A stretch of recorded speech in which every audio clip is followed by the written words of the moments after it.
triunfa de la leche es inexperto en la palabra de justicia, porque es niño. Pero el alimento sólido es para los que han alcanzado madurez, para los que con el uso tienen los sentidos ejercitados en el discernimiento del bien y del mal. Amén.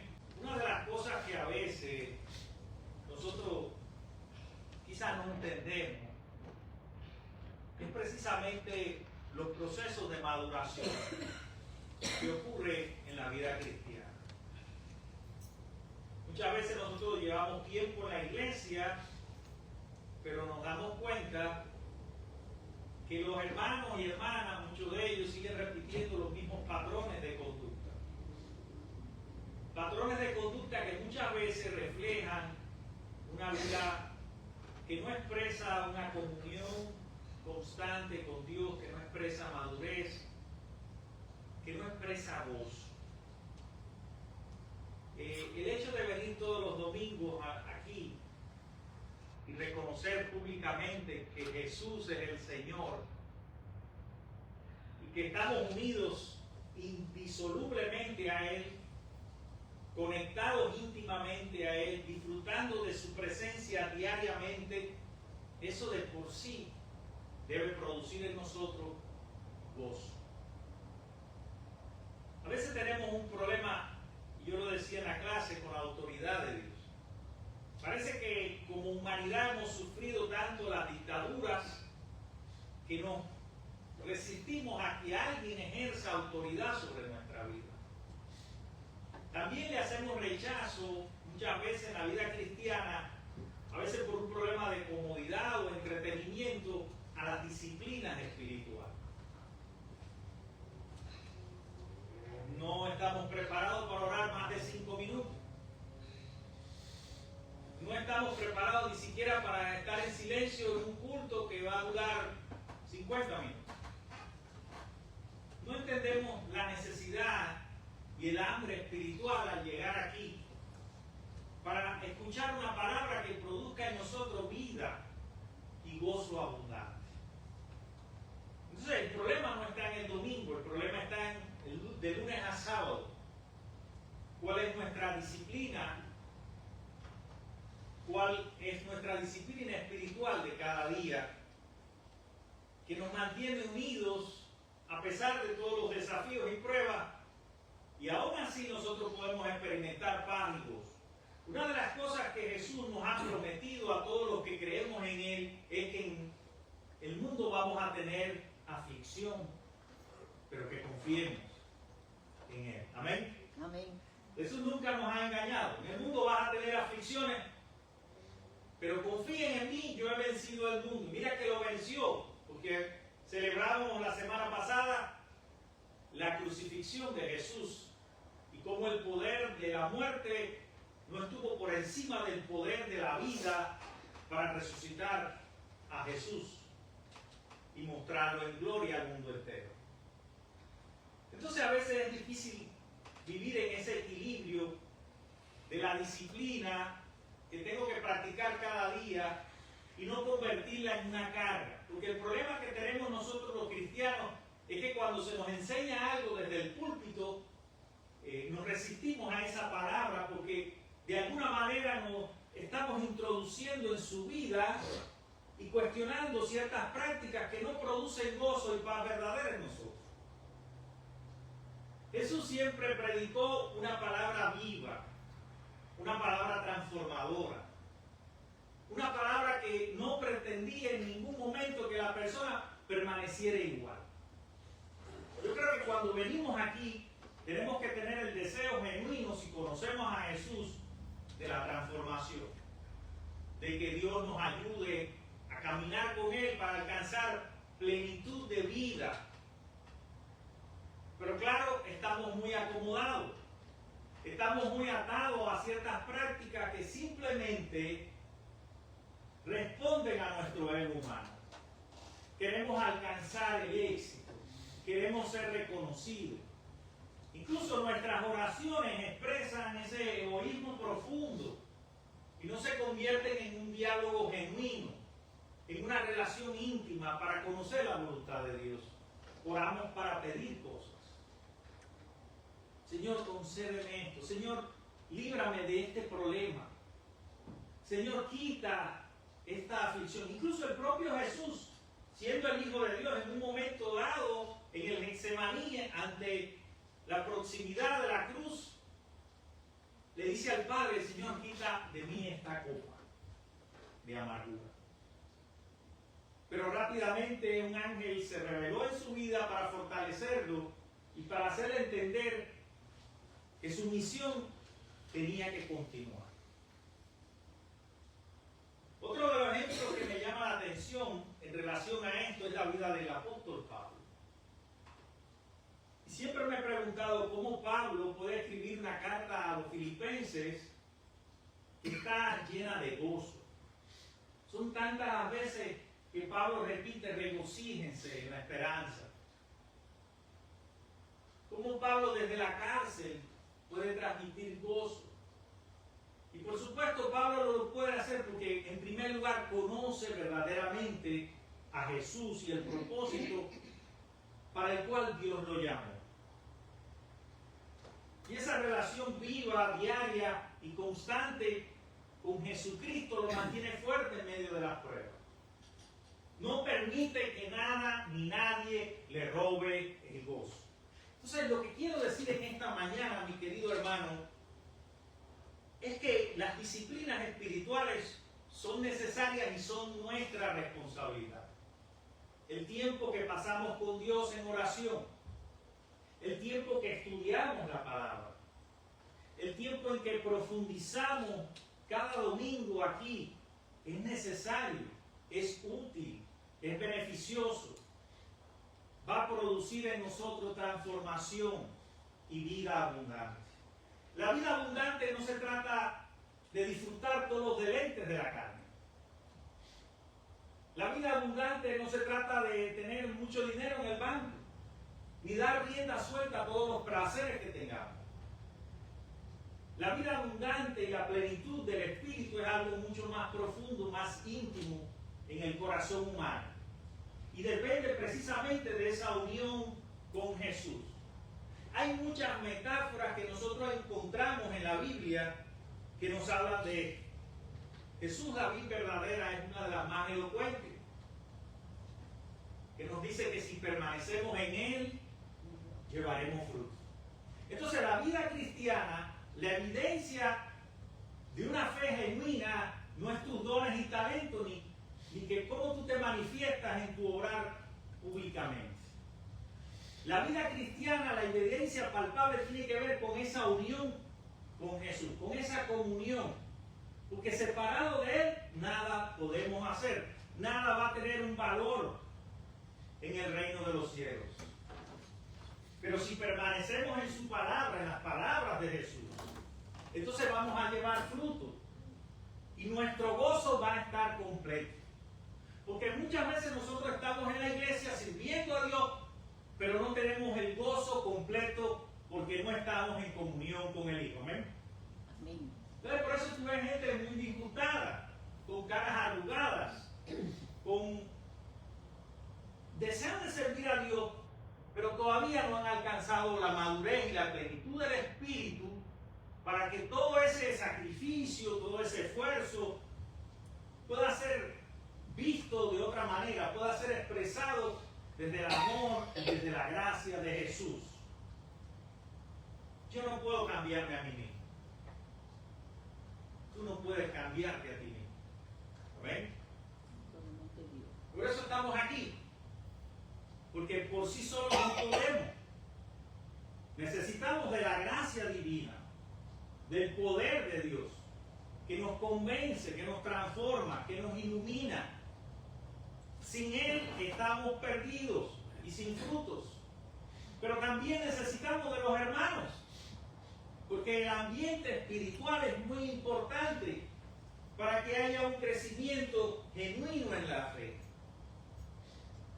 Pensemos en las cosas que crecen de manera natural, de cómo el agricultor planta su semilla y espera con paciencia que ésta germine, crezca crezca y se convierta en un árbol para que luego produzca frutos. Así es la obra del Espíritu Santo, es silenciosa, es misteriosa, no la vemos. No podemos hacer nada para forzarla, porque el crecimiento y la madurez espiritual del cual yo les hablo en esta mañana es algo que proviene de Dios, es algo que ocurre de manera misteriosa y que va transformando nuestro carácter para que cada día seamos semejantes a la imagen de Jesús. Así que cuando hablamos de madurez gozosa, estamos hablando de no ser niños fluctuantes, como nos dice Efesios.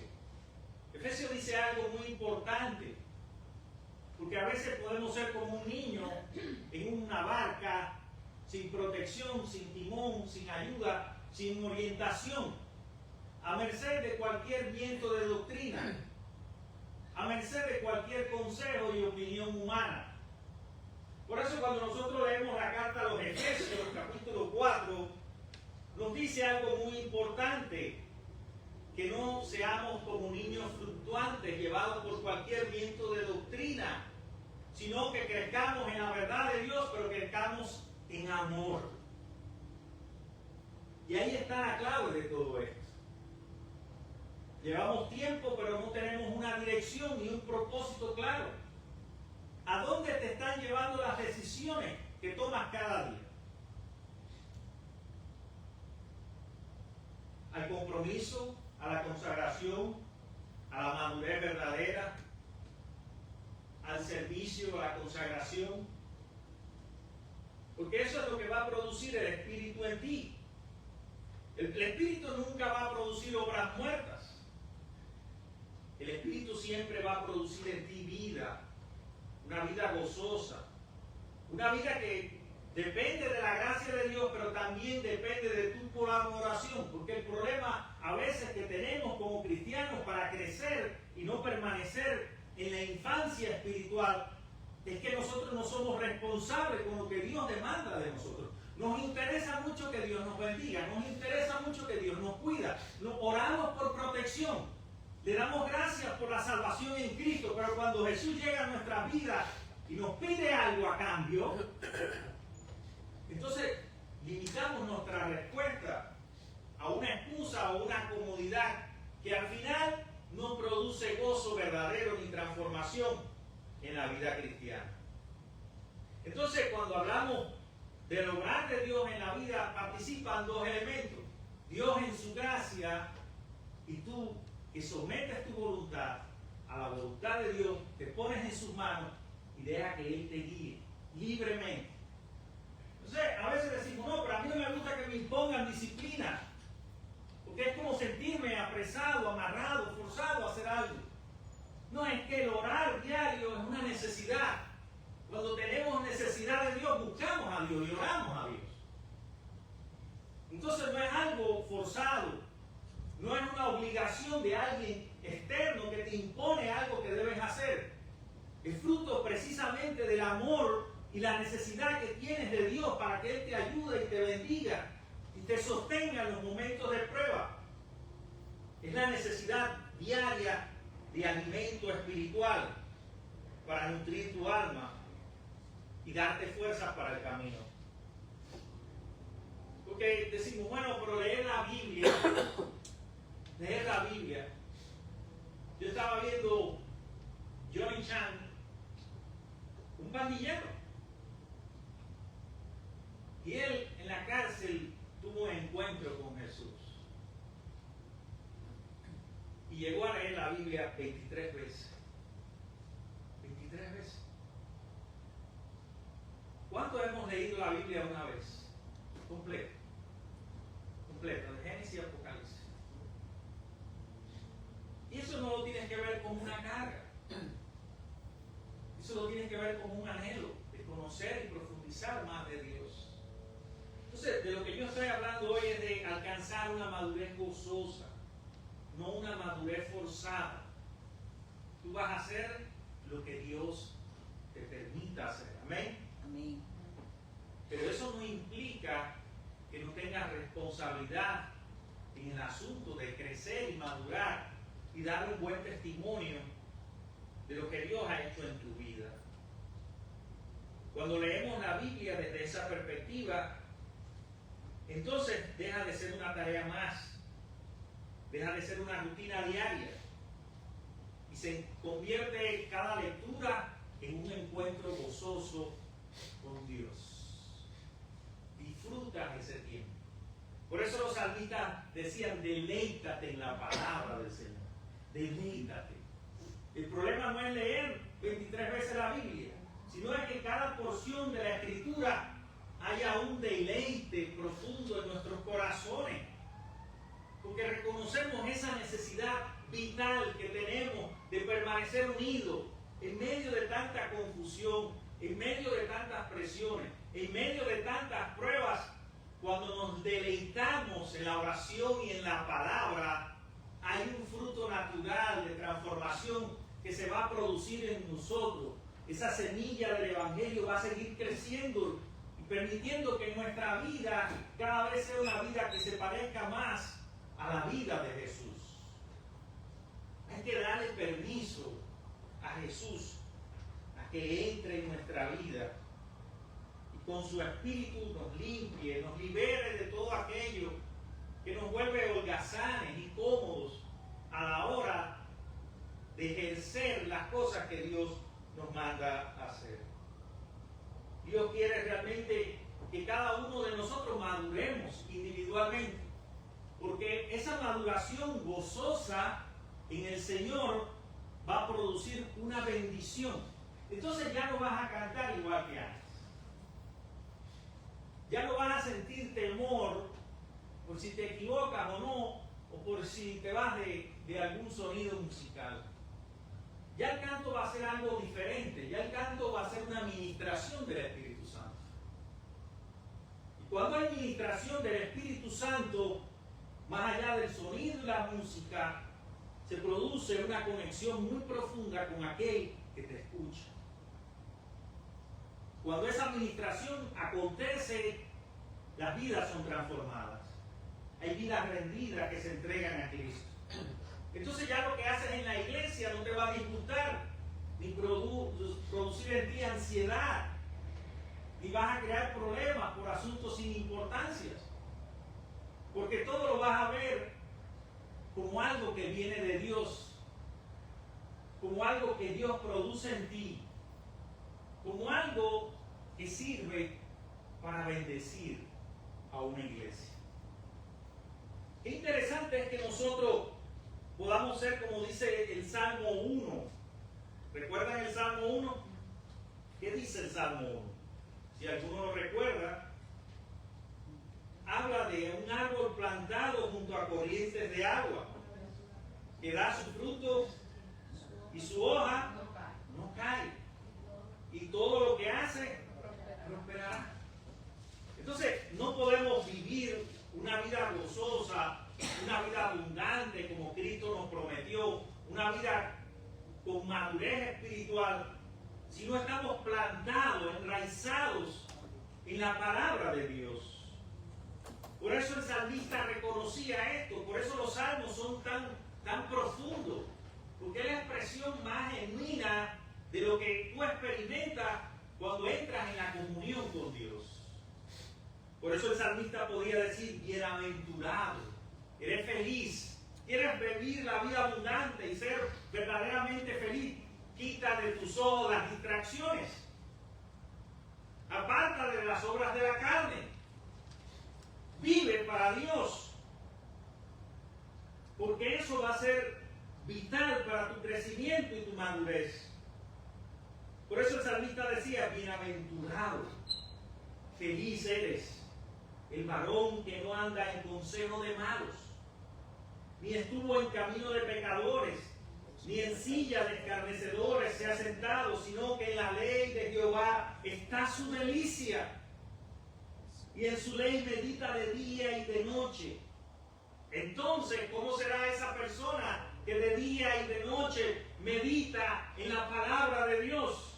Será entonces como un árbol plantado junto a aguas de corrientes de agua, que da su fruto en su tiempo y su hoja no cae, hace prosperará. Pero lamentablemente también hay un contraste con los que no viven esa realidad espiritual. No así los malos, que son como el tamo que arrebata el viento. Por tanto, no se levantarán los malos en el juicio, ni los pecadores en la congregación de los justos, porque Jehová conoce el camino de los justos, mas la senda de los malos perecerá. Y no suenan palabras muy fuertes, pastor. Es la realidad de la vida. Cuando tomas la decisión de no vivir conforme al carácter de Cristo. Es tu decisión. Yo no puedo obligarte a orar. No puedo obligarte a meditar cada mañana en la palabra de Dios. No puedo forzarte a hacer nada. No puedo cambiar a nadie. No puedo cambiar tu mentalidad, tus prioridades, tus principios. No puedo lograr eso. Por mucho que me esfuerce en la predicación, esa no es mi tarea, esa no es mi responsabilidad. Mi tarea es enseñarte qué es lo que dice la palabra de Dios y guiarte a Cristo. Porque por experiencia, no solo por estudios teológicos, conozco esa realidad de Jesús en mi vida, lo que produce en mí, y cómo transforma mis tristezas en alegría, y cómo ha cambiado mi vida y sigue obrando de una manera misteriosa, de una manera que a veces ni yo mismo entiendo, ni yo mismo reconozco cómo Dios me ha sacado de los hoyos de la desesperación y me ha llevado por un camino de gozo y de plenitud en el Espíritu. Cuando vivo esa realidad, donde nadie me ve, donde nadie te juzga, donde nadie está aquí los domingos para evaluarte y para decir qué cosas buenas o malas tú produces. Cuando estás allí a solas con Dios, en ese encuentro personal, ahí ocurre el gran milagro de la transformación de tu vida y de ese encuentro personal que va a producir un crecimiento natural, una transformación de tu carácter. Y entonces en esa unión con Cristo, el gozo del Señor va a estar completo. Amén. Amén. Que Dios te bendiga en esta mañana.